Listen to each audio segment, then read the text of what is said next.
Aisha had always been aware of her size. At 22, she was fuller figured than most of her peers. She was a beautiful, young African woman with smooth dark skin, bright, intelligent eyes, and a radiant smile that lit up any room. But her weight was the first thing people noticed. Growing up, she was often the target of cruel jokes and taunts. In school, some classmates nicknamed her Fatima, and the laughter that followed would echo in her ears long after.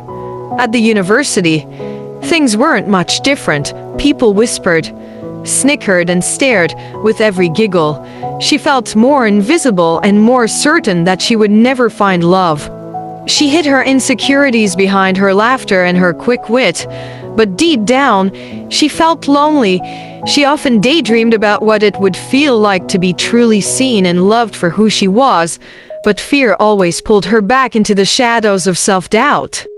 One day, Aisha attended a friend's wedding.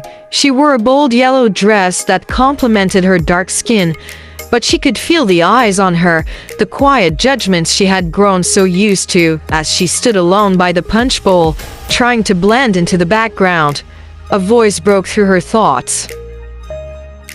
"Yellow suits you," the man said. She looked up and saw him, a tall, gentle-looking man with kind eyes. His name was David, a photographer who had been hired for the wedding.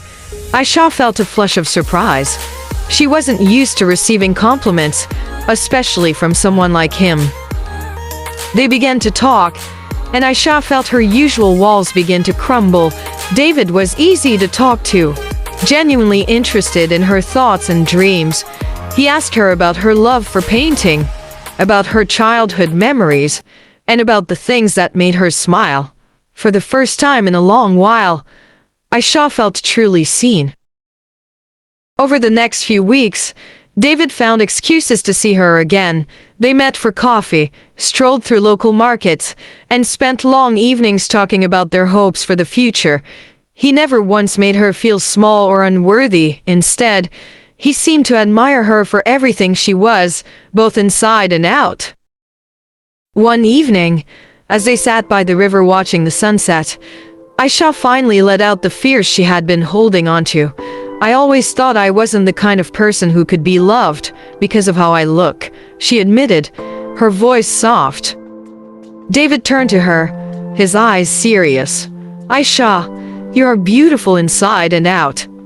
I don't care about what anyone else thinks. I see a woman with strength, with kindness, with a light that's impossible to ignore."